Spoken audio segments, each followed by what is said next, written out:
Bien de Juntos por el Cambio y de esta pelea por abrir, por cerrar, por la famosa identidad. Y de alguna manera vos fuiste la última gran incorporación de Juntos por el Cambio, en ese momento Cambiemos, que no era del palo propio. Venías de ser jefe del bloque de senadores del kirchnerismo durante muchos años, del peronismo en el poder. ¿Cómo ves esa, hoy que estás ya adentro, que formás parte de la identidad, esas disputas por Schiaretti, por quién sí, quién no? La idea de ampliar la base de sustentación de Juntos por el Cambio me parece totalmente correcta. Tal vez el momento que se discutió no era el momento preciso ni oportuno, pero yo tengo una visión y también Horacio Rodríguez Larreta la tiene, Gerardo Morales, los principales dirigentes, digamos, tienen una visión de la amplitud y de la estructuración de una mayoría importante para poder llevar adelante un proceso de cambios inteligentes. También el debate cultural y social que la sociedad necesita para que esos cambios sean comprendidos. Así que bueno, hay etapas seguramente que se van a desarrollar. Viene la primaria, luego viene la primera vuelta. Me parece que hay todavía posibilidades de abrirse a una sumatoria de dirigentes que son del centro nacional, que vienen también con un origen en el peronismo, que me parecen muy importantes y que pueden sumar y aportar al futuro gobierno de la Argentina. ¿Cómo está viendo la interna? Ahora va a contar Javier Calvo, porque tenemos mucho material, ¿no? Más allá de lo que ocurrió acá en San Juan, donde fue rápidamente Larreta con los dirigentes que están en su lista, con el propio Pichetto, con Esper, con Lustó. Con Lustó, a saludarlo Orrego ahí a San Juan. Como decíamos, Bullrich enseguida también le envió una felicitación, pero sigue una interna que está muy picante, y la sociedad observa, así como observaba cómo se tiraban con los platos en el oficialismo, ¿no? La vicepresidenta bombardeando. El oficialismo tiene más una responsabilidad adicional, que es gobernar. Sí, pero además tiene una práctica que viene en la genética del peronismo. El ADN del peronismo en general siempre es lista única. Sí. Yo cuando algunos colegas tuyos me planteaban el tema de la primaria, yo nunca creí que el oficialismo, el peronismo, el kirchnerismo, más precisamente, como muy bien lo definió recién Marcelo Orrego, iba a ir a un sistema de primaria. La última experiencia había sido desastrosa, que fue de la provincia de Buenos Aires en el año 87. 2015. Ah, claro. Para gobernador Julián de la Domínguez, provincia de Buenos Aires. Julián Domínguez con Aníbal Fernández. Así que nunca creí en ese escenario. Me parecía que iba a ser posible que tuvieran lista única. Y bueno, y Juntos por el Cambio tiene una primaria. Yo tampoco la dramatizo tanto. Si uno ve las primarias americanas, donde compiten 6, 7 candidatos a presidente, el nivel de competencia y de dureza, incluso en las definiciones de los debates televisivos, es realmente muy fuerte. Después, bueno, ahí hay una mayor consolidación de los partidos, el republicano, el demócrata. Tienen una cultura de la primaria, pero no la dramatizo. Sí creo que hay que tener un nivel de cierta responsabilidad. No me gusta, por ejemplo, si tengo que analizar lo que pasa en Santa Fe, no me gusta mucho, porque, digamos, cuando vos cruzás determinados límites es muy difícil después pensar... Carolina Lozada diciendo que si gana Puyaro, que es el otro contendiente en la interna, ella no va a hacer campaña por Puyaro a la gobernación. Bueno, yo lo considero eso un error, porque, digamos, la base de la primaria es precisamente luego la sumatoria. El que gana necesita del apoyo del otro sector. Si no pierde. Pero bueno, me parece que se va a ir ordenando. Y en el plano nacional, me parece que hay una discusión también de cómo se va a gobernar, de cuál es el estilo del presidente en términos del futuro inmediato, de lo que yo denomino el posibilismo, de las primeras medidas que el gobierno tiene que tomar, de las medidas importantes que el gobierno tiene que construir consenso en la sociedad. No se gana diciendo yo puedo, yo soy más malo. Me parece que Horacio en este sentido ha construido una estructuración más fuerte. Tanto él como el vicepresidente tienen un proceso de gestión. Hay un análisis también respecto al futuro Congreso, donde va a ser el epicentro del debate de la Argentina y de las capacidades que se ponen a disposición de la sociedad. De encontrar acuerdos Y para el llevar adelante el diálogo en la Argentina. Me parece muy interesante lo que acaba de decir Marcelo. La necesidad de construir un diálogo institucional para una Argentina que necesita reconstruirse y, digamos, avanzar en un capitalismo productivo, una visión del trabajo. A ver, me interesa mucho cómo está viendo usted esta elección, ¿no? Porque esta es una elección en la cual, obviamente, 120% de inflación, está todo dado para el escenario de un cambio de ciclo, para que gane la oposición. Sin embargo, la oposición más importante, que es la de Juntos por el Cambio, está en una interna fuerte entre Bullrich, El 13 de agosto. Bullrich y Larreta, y después del 13 de agosto van a tener que fidelizar los votos. Por derecha está la amenaza de Milei. Y por el centro está la amenaza de Massa, porque evidentemente el peronismo ha optado lo más de centro que tenía para tratar de buscar ese voto que está desencantado con el gobierno, pero que no es kirchnerista ni mucho menos. Entonces, ¿cómo está viendo ese escenario, digamos? ¿Hay un riesgo para Juntos por el Cambio o la polarización va a terminar primando? No, yo creo que no hay un escenario de 3/3. Sí. No lo veo para nada. No lo ve a Milei, no lo ve a Milei hoy fuerte. No lo veo y además te digo una cosa, los encuestadores, algunos muchachos van a tener que explicar por qué Milei no tiene 30 puntos en la primaria. Hace poco tiempo vi un programa de televisión muy importante, dos grandes encuestadores de la Argentina, diciendo Milei 30 puntos. El periodista que los entrevistaba, impresionante Milei, pantalla. Yo creo que no. Yo creo que ese dato político, sociológico no existe en 30 puntos. Puede estar en la mitad, qué sé yo, con mucha suerte, porque la estructuración de la política en la Argentina es muy compleja y además cuando vos ves el diseño sobre la provincia de Buenos Aires, bueno, a mí me parece que no hay 3/3.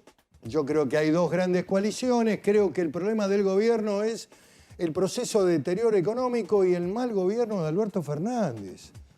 Letal para un gobierno que tiene una inflación que por más magia que haga Sergio Massa, que no dejo de reconocerle que tiene actitud de pelea y que va a dar la cara, pero me parece que hay un fin de ciclo y otros fenómenos que aparecen en la Argentina. Pero perdón, a ver, Guado de Pedro candidato se frotaban todas las manos Juntos por el Cambio y decían, bueno, ya está. Digamos, una fórmula para perder, más allá de que entrara en el balotaje, firmado. Hoy ese escenario no cambia con Massa candidato del oficialismo.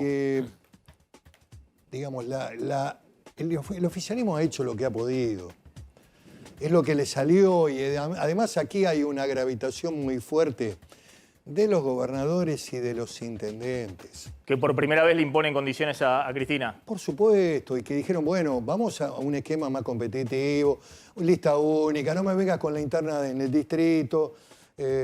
A ver, eso ha gravitado, hay un repliegue de Cristina Fernández.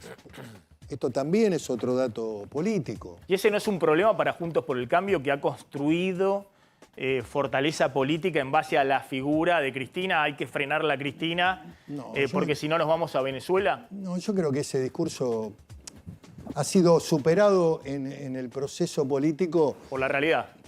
Sí, porque además, digamos, es el proceso económico, es el mundo de la patria planera, es la visión cultural de la Argentina, de la derrota, de la Argentina oscura, de que la propiedad es un proceso que puede ser secundario, que es el mundo de los emerencianos Sena, que también está apareciendo y que es algo que también condena al oficialismo. Pero usted dice, Cristina se repliega. Si se repliega, está reconociendo que Cristina está debilitada en términos de poder. Bueno, indudablemente que no ha podido imponer a los candidatos de la generación diezmada, digo sus propias palabras. Ella tenía otra visión. Para mí, y eso no obliga a Juntos por el Cambio a redefinir el discurso, a decir, bueno, ya no es la amenaza del kirchnerismo, porque el kirchnerismo fue para atrás, sino que tenemos que ofrecerle algo distinto a la sociedad. Juntos por el Cambio está elaborando una construcción de discurso capitalista, productivista, de cambio de las políticas sociales. Acaba de haber una definición muy clara respecto a los planes. No va a haber intermediación. Los planes los van a recibir por vía bancaria a través del celular, con identificación. El ANSES tiene toda la instrumentación para poder hacerlo. Se le va a mantener el plan y también la posibilidad de que trabajen. Tiene que haber preparación para el trabajo, en fin. Cambio cultural. Ahora, Pichetto, pero insisto en este punto. Intermediación de los SENA para que haga práctica guevarista en el Chaco. No. Más allá de lo que no. Más allá de lo que digan las atrás encuestas. A 70 años. Pichetto, a ver, más allá de lo que digan las encuestas. Si emerge Milei, más allá de las encuestas, aunque sean 15 puntos, 20 puntos, más menos y más. Bueno. Pero si emerge Milei, es porque hay un sector de la sociedad que es muy crítico con el oficialismo, que considera que ha fracasado, pero también es muy crítico con Juntos por el Cambio, que considera que en el anterior gobierno ha fracasado. Yo creo que el debate va por el medio, como también en Europa. Creo que incluso algunas cuestiones que tienen que ver con el aumento de los bonos, es porque en realidad los candidatos de la Argentina no van por la izquierda ni van por el extremo radicalizado, que es otra forma de populismo. Digamos, hay un populismo de izquierda que sostiene que la Argentina tiene que gobernar con déficit fiscal, dar planes para todos, jubilaciones para todos. Ese modelo que no piensa en la producción, en el trabajo. Y hay un populismo por derecha radicalizado que cree que todo el mercado y hay apelar a las emociones, a los efectos. Eso tampoco va a triunfar. El populismo de derecha lo pone a Milei, pero no la pone a Patricia Bullrich. Yo creo que dentro del sistema de Juntos por el Cambio, Patricia Bullrich tiene una visión más de centro-derecha y tiene una característica que se define también por sus expresiones más efectistas, pero esto es lo que hay que dirimir, cómo se va a gobernar. Yo creo más en la visión del diálogo institucional, de la construcción de una visión de la Argentina posible, de los avances. No es gradualismo la palabra, es las cosas posibles para llevar adelante medidas que señalen un rumbo y un camino cierto.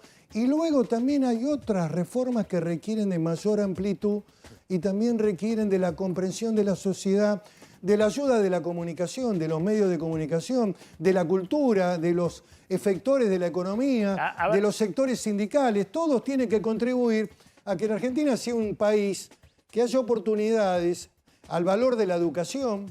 Me parece que este es el debate más de fondo. Y para eso creo que la actitud de Horacio Rodríguez Larreta, convocando un diálogo más profundo en la Argentina, es más adecuada al momento que va a vivir el país. Lo hago ahora a jugar a Javier Calvo justamente con frase de Larreta de las últimas horas, de hoy, de Larreta y de Patricia Bullrich, que también se metió en una discusión que es una discusión que hace rato también viene dando Miguel Ángel Pichetto. Pero le hago una pregunta más respecto a esto.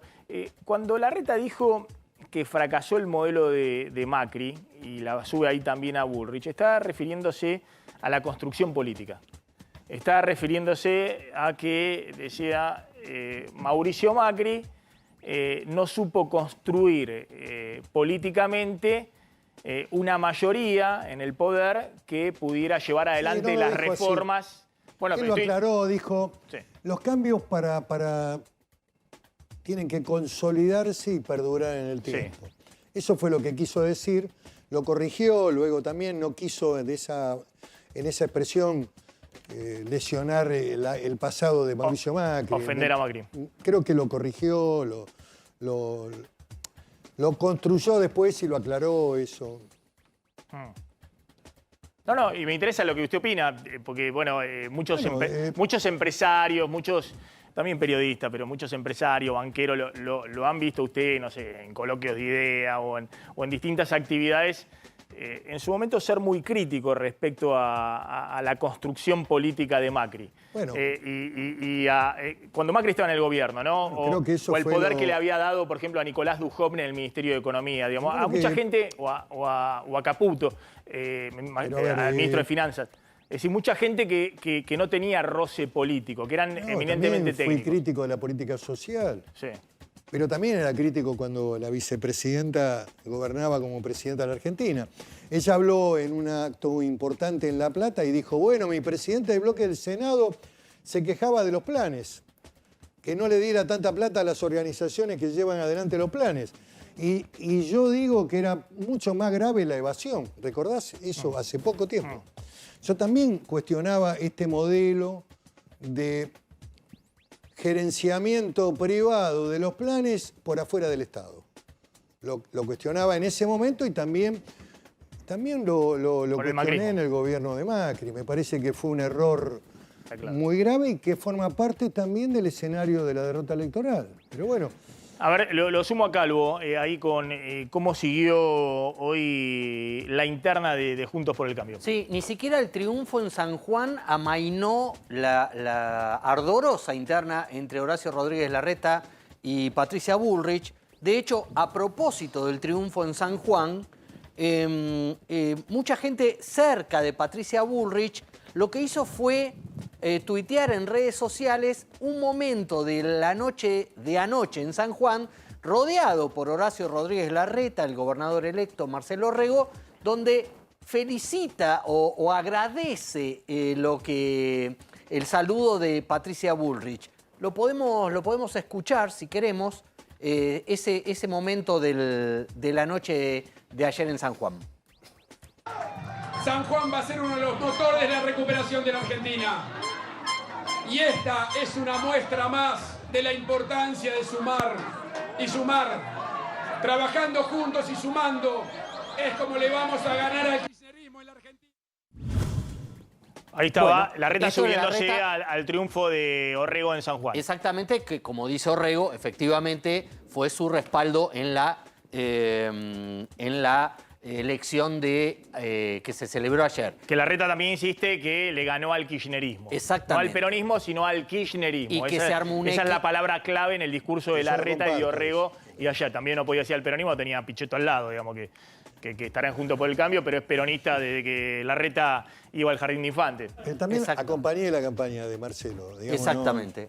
No fui de invitado, sino que tenía que ver también con parte del proceso político de San Juan. Hay un tuit de Patricia Bullrich felicitando a Orrego, si lo podemos ver, pero lo interesante, porque lo felicita ahí, es que le responde a Patricia Bullrich, no sé si tenemos la continuación, le responde el presidente del PRO de San Juan, que le dice básicamente, no te subas a este carro, Patricia, porque este carro no es tuyo.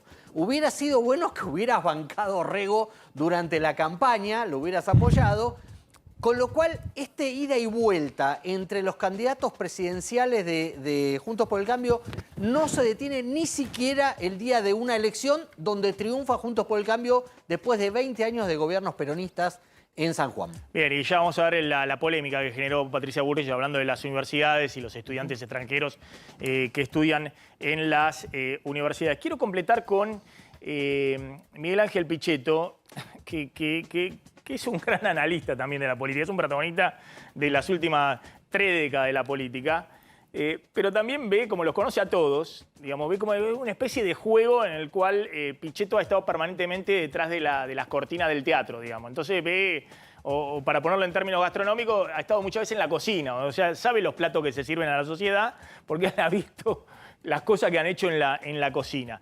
Me interesa analizar 2 fenómenos. Un poco el fenómeno Milei. ¿Por qué usted está tan convencido de que Milei no va a tener potencia? Veamos lo que pasó en San Juan con Milei, Javier. Sí, tenemos ahí que Javier Milei no presentó oficialmente, porque viste que hay un sello IRAM de Milei a nivel nacional, cuando quiere lo aplica, cuando no quiere no lo aplica. Ya lo habíamos dicho la semana pasada, que iban 3 listas en donde Milei no respaldaba a ninguna en particular, supuestamente, pero sí le pegaba a Orrego, el que ganó por ser amigo del siniestro, según dijo en una emisora sanjuanina. Es decir, ahí hay 3 boletas y se ve claramente en las boletas que si bien no había campaña oficial de Milei ahí, le habían puesto la foto de Milei a las 3 boletas.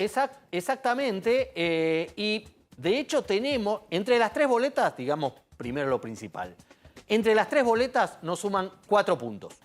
Es decir, no llegaron al 4%. Milei podrá decir otra vez, como dijo en cada fiasco provincial, que como él no va de candidato, no suman y no importa. Entonces uno puede decir, bueno, no, pues démosle la razón a Milei. Compremos esta versión de Milei de que no, ninguno es mi candidato.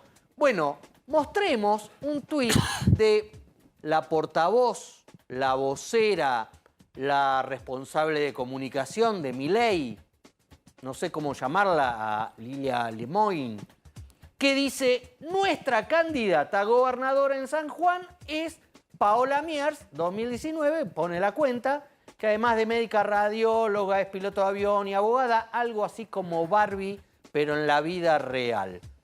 Bueno, es una de las boletas que acabamos de mostrar, Paola Miers, de las boletas libertarias, la primera de la izquierda, Paola Miers, que no consiguió más que 1,2% de los votos y fue segunda dentro del lema libertario, porque estas 3 boletas estaban en un lema libertario de 3 candidaturas, entre los 3 no llegaron a los 4 puntos. Bueno, ¿qué está pasando, digamos, ¿no? Porque algunos dicen, bueno, lo que está Milei obviamente no va a sacar estos porcentajes que se han sacado a nivel local, ¿no? Hasta las peores encuestas le dan muchísimo más arriba. Pero uno tiene la impresión de que termina jugando la polarización, digamos, ¿no? Sin duda. Que termina jugando los que están, no sé, a favor del kirchnerismo o en contra del kirchnerismo.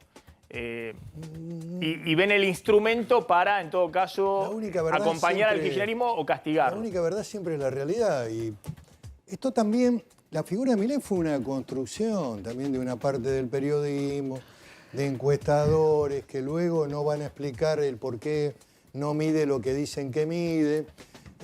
Ya pasó otras veces, ya pasó. La Argentina tiene dos grandes coaliciones. La única en condiciones de gobernar el país es Juntos por el Cambio. Anoche ganó Marcelo Orrego, una figura joven, inteligente. Tu apuesta la semana pasada fue correcta. Vos le hiciste un reportaje interesante. Es una de las figuras nuevas de la política que surge en el interior. Y anoche también el triunfador fue Horacio Rodríguez Larreta, que apostó por Orrego y que estuvo cerca de Orrego siempre.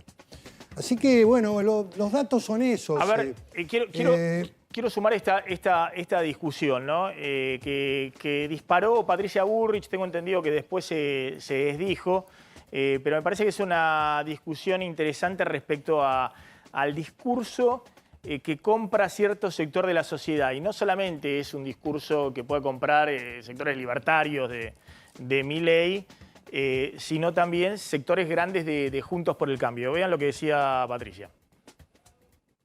Hace 30 años, Argentina era el país con más población universitaria de América Latina.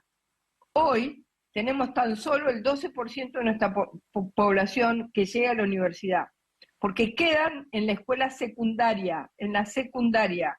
La Argentina es el país con más universidades públicas de América Latina. Tiene 56 universidades públicas y tantas o más universidades privadas. Sin embargo, esas universidades hoy están vacías de alumnos. Tenemos casi la mitad de la matrícula de alumnos extranjeros que vienen y toman las posibilidades que Argentina da, y los argentinos quedan en un cementerio en el colegio secundario. ¿Por qué? Bueno, el dato de Patricia Bullrich es incorrecto. Ha salido, creo que el ministro de Educación Persig, pero también ha salido la Universidad de Buenos Aires a decir que la matrícula de extranjeros en las grandes es 4 o 5%. No es la mitad, no es 50%. ¿Alguna facultad en especial te diría que medicina puede estar superando ese porcentaje. Claro, pero bajo, En ningún la punto UBA de, de Buenos Aires. bajo ningún punto de Ese vista... dato, es un poco más alto. Bueno, pero a ver, me interesa un poco ahí la opinión también de Pichetto, porque Pichetto ha hecho mucha campaña planteando que había un problema grande con los extranjeros, con los inmigrantes que venían de países limítrofes pero a ver, acá a hay un aprovechar tema... servicios públicos en la Argentina. No. Yo lo que siempre analicé es el tema de política demográfica y política migratoria. El gobierno tiene oculto el censo. Nadie le pregunta al señor Lavagna cuándo va a dar los datos del censo. ¿Cuántos ciudadanos extranjeros, cuántos hijos de extranjeros viven en el conurbano? En el 1,5% del territorio nacional. Yo lo que sostuve siempre es que hay que tener una política demográfica y una política migratoria manteniendo el espíritu de la Constitución, que es una Argentina abierta, donde vos tenés que tener una dirección migratoria que ordene, bueno, el horizonte de mirar la Patagonia, mirar el norte, mirar el sur, la minería, el petróleo, el mar, en fin, no seguir concentrando población en la provincia de Buenos Aires, donde se consolida una estructuración de pobreza muy fuerte y donde la única alternativa o resolución que hay por parte de este gobierno es el plan. Esto lo analicé siempre desde esta mirada. ¿Usted no es crítico de que vengan inmigrantes extranjeros de países limítrofes a usar, no sé, hospitales en la Argentina, no tiene o universidades públicas? No es un tema significativo, el tema del... Pero lo que soy crítico es de que no tengamos convenio de reciprocidad. De que la Argentina sea un país generoso, que todo el mundo venga a atenderse. Vos lo que necesitas es que Bolivia, si hay algún argentino que tiene un accidente, tenga convenio de reciprocidad y lo atienda. Que Paraguay también tenga un convenio de reciprocidad y que Brasil también lo tenga, aunque hay mucho menor migración brasileña en Argentina. A ver, un segundito, voy a sumar a la diputada Dania Tabela, que es de Evolución Radical, del espacio de Martín Lustó, que ha salido muy crítica de Patricia Bullrich. Gracias, diputada. ¿Por qué salió y qué es lo que usted dijo respecto a estas declaraciones de Patricia Bullrich? Bueno, primero muy buenas noches, Maxi. No salí muy crítica, salí simplemente a aclarar algunos datos, porque este es un tema ya remanido en la discusión pública y política argentina, y que en general, como bien lo señalaba recién Miguel Ángel, no tiene significatividad y en general se utiliza de una manera argumentativa como para discutir de alguna forma el ser o si querés, la forma de financiamiento y funcionamiento de las universidades públicas.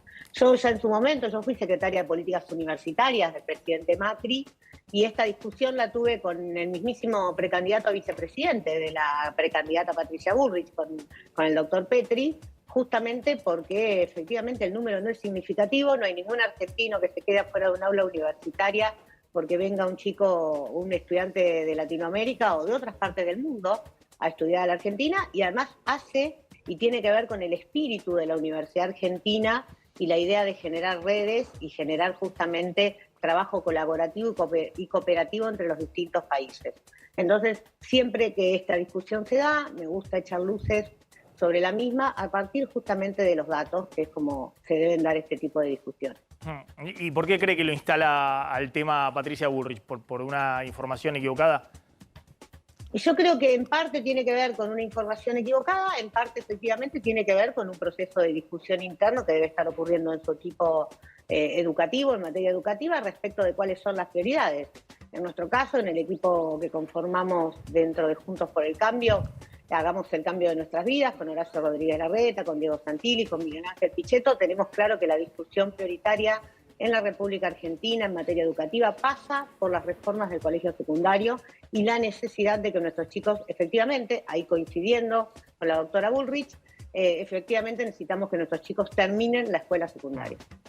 Diputada, gracias, muy amable. Ahí estaba Dania Tabela, diputada del espacio también, alineada con Larreta, del espacio de Martín Lustó.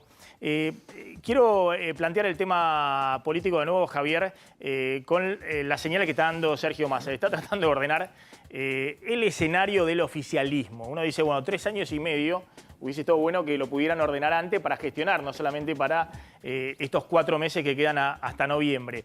Pero tanto es así que está subiendo, obviamente, a su candidatura a todos los que eran en algún momento potencialmente contrincantes. Por ejemplo, Daniel Scioli no solamente tuvo la visita del otro día al Ministerio de Economía, sino que se informa ayer que va a ser asesor especial en temas internacionales del ministro de Economía, ad honorem del ministro de Economía. Lo sube a Daniel Scioli, que podía ser un potencial contrincante, al carro.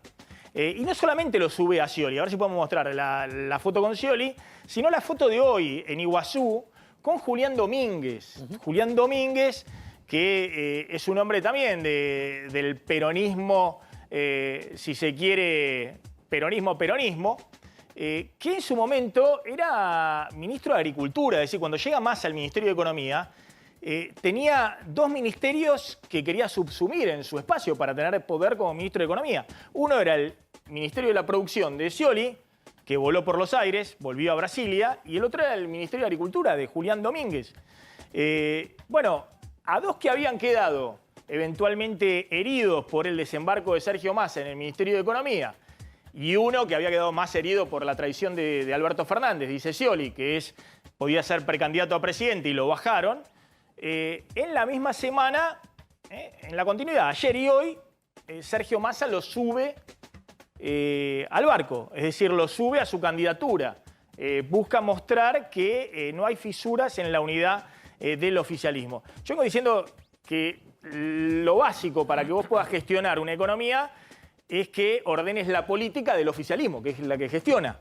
Porque si están bombardeando, como ocurrió en este gobierno, medio gobierno bombardeando la política económica, tenés un problema, que es lo que ocurrió y terminó en la corrida cambiaria del año pasado, que se llevó puesto 2 ministros y con el miedo de que llegara el helicóptero a fin de mes. Ahora, evidentemente hay otra movida que tiene que ver, no mostrar fisuras, mostrar que de ahora en más caminan todos de la mano. El que sale de este esquema es un hombre que está muy cerca de Alberto Fernández, que es Aníbal Fernández.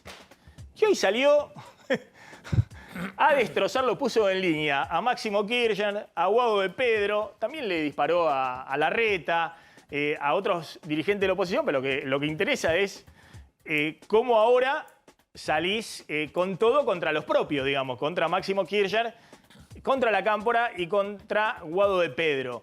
Estuvo durísimo Aníbal Fernández, Javier. Sí, estuvo muy duro y habrá que ver si con este tipo de declaraciones no se acerca la ambulancia de Massa, ¿no? Que pasa por todos estos lugares recogiendo heridos, Scioli, Domínguez, que también trabajaba para la candidatura presidencial de Scioli, Julián Domínguez, y Aníbal Fernández, que hasta fue apoderado en la lista de Scioli y salió durísimo hoy por radio contra varios dirigentes camporistas. Lo podemos escuchar.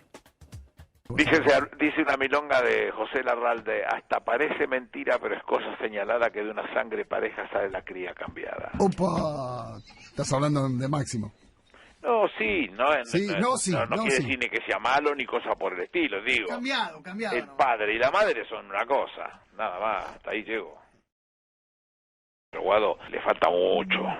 No le quito méritos y que arme su carrera. Y acá en 15, 20 años a lo mejor es candidato, a lo mejor es presidente y a lo mejor es el mejor presidente. Pero hoy le falta un montón de herbores.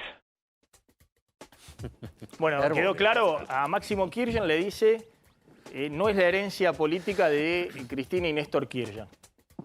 Después usa ahí una milonga para decir, bueno, es duro, ¿no? Cambiaron la cría. Y a Guado de Pedro dice, bueno, tal vez en 20 años pueda ser candidato a presidente, lo que fuera, le faltan un montón de herbores. De Massa no dijo nada. Evidentemente hay un sector del oficialismo. Hoy Aníbal Fernández ha sido el único espadachín que le queda a Alberto Fernández, defendiéndolo a capa y espada, que sigue con fuego cruzado con la Cámpora. Porque consideran que le arruinaron el gobierno, digamos. Es una interpretación un tanto Creo que no es consecuente con la etapa que iniciaron, de tratar de unirse. Me parece que tampoco ha sido muy bueno y muy inteligente las declaraciones de Moró, señalando que Amado Boudou es el asesor de Massa. Yo creo que todavía hay cuentas que se están saldando ahí adentro de... ¿Usted cree que esa declaración fue para horadarlo, horadarlo? obvio. ¿Qué sentido tenía esa declaración? Tuvieron que salir a explicar desde el Ministerio de Economía que no lo asesora. Todavía la historia no terminó, pero bueno, ¿Hace cuánto que no habla con el ministro de Economía? bastante. Bastante tiempo. Sí. Bien. Pichetto, gracias. No, gracias a ustedes por la invitación. Muy amable, como siempre. Bueno.